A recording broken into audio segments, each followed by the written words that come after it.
You're in the 8 o'clock hour of Morning Light, and in this hour, we're chatting all things Winnipeg Baroque Festival. We just heard from Dead of Winter, who opened the series Sunday, 3 p.m. Later that same day at 7, all the King's Men perform.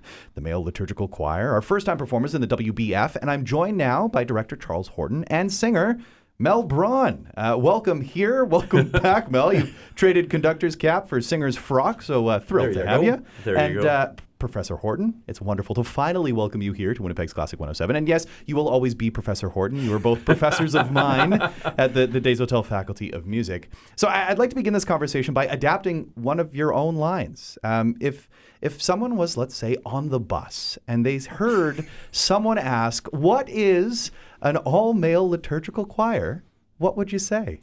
I would point them to a long tradition in English cathedrals where the choral singing was done by entirely male singers. The soprano part was carried by a boys' choir, and the rest, alto, tenor, bass, were sung by adult men. And when the kids were off on their holidays, the men covered all the services, and a great deal of rep was written for them at the time, and to the present day, I might add. And that's the music that we sing. How long have all the King's Men been performing? We began in 1997. We just finished our 27th year. Well, congratulations on that. And you've been there from the get-go? In our first couple of years, we were somewhat itinerant, but we did a first service in 97 at St. John's, and over the years, the college and the chaplain there asked us to be associated with them. And then we started doing a regular cycle, as we do now, of 11 services during the course of the year. Mel, what about you? How long have you been singing with the group? I don't know. It must be 10 or 12 years by now. 2014, I can tell you. Because I mentioned to Mel in the hallway one day casually, you should come with us on our next trip. We're singing at St. Paul's in London. And he said, great. And I was kind of surprised by that. But he came with us. It was a great trip, and he never left. And he's still here. But Mel, what keeps, apart from these grand tours, which we'll get to in just a little bit, what keeps you singing with all the King's Men? Well, I mean, like so many Mennonites, I have a great fondness for the Anglican liturgy.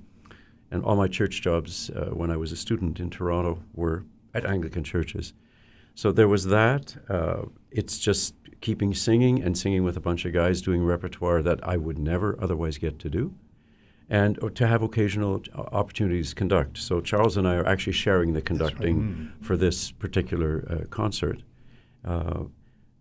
Yeah, it's a wonderful group to sing with, and it's repertoire, as I was saying, you won't ever have an opportunity to otherwise do. It is such a wonderfully rich repertoire, and like you say, an ever-growing repertoire, though it is rooted in centuries-old traditions.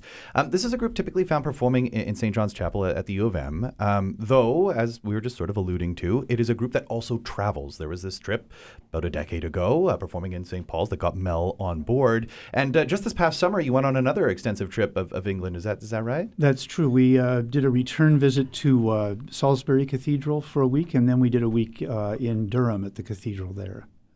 That was the 7th of our trips to England. We've managed to sing in 25 different venues, different churches, cathedrals, abbey churches, what they refer to as great churches that are neither of those. We're now getting to the point where the list of places we've sung, it's easier to list the places we haven't.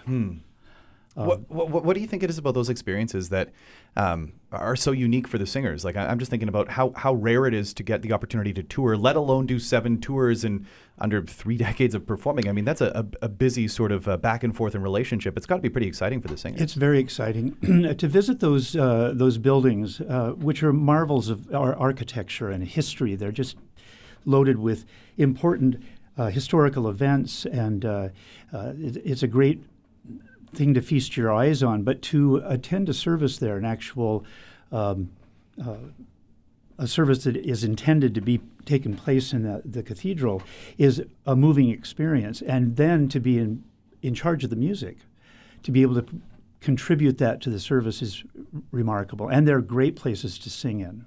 Well, that's exactly it. I was going to say, I mean, these are such acoustically resonant and superb venues. You're going to be performing as part of the Winnipeg Baroque Festival in St. John the Evangelist at University of Manitoba.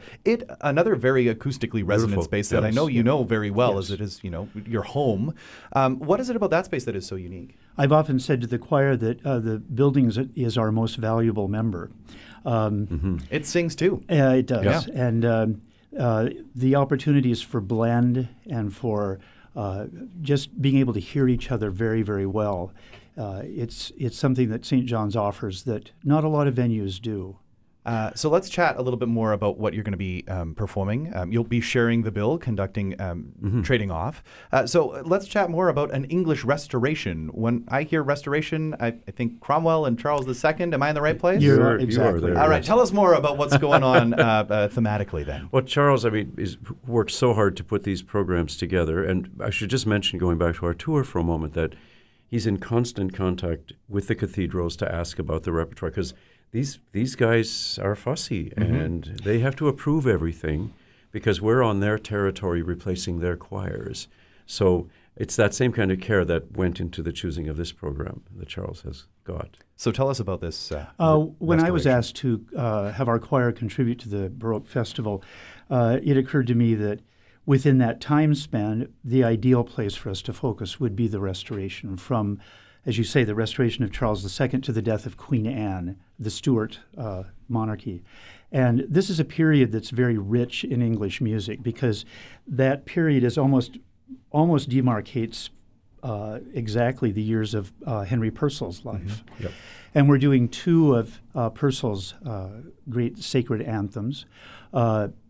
And one of them, the first one that we'll be doing, is written exclusively for men's voices. It's alto, tenor, bass. Because at that time, after the years of Cromwell and the Commonwealth, so many of the church choirs had been disbanded. Organs had been destroyed. They lost a whole generation of experienced treble singers. So as a practical means, composers in the early years of the Restoration wrote heavily for the men's choirs.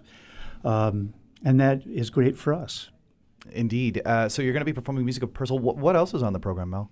So there's the canticles are the Magnificat Nunc Dimittis by John Blow, and then always a psalm setting, and that's one of the things we sort of specialize in, singing psalms, and then there's the anthem is Matthew Locke, I believe, right? One of the pieces we'll sing, one of the vocal pieces is Matthew Locke. He's kind of an outlier in this group because he was a professed Catholic.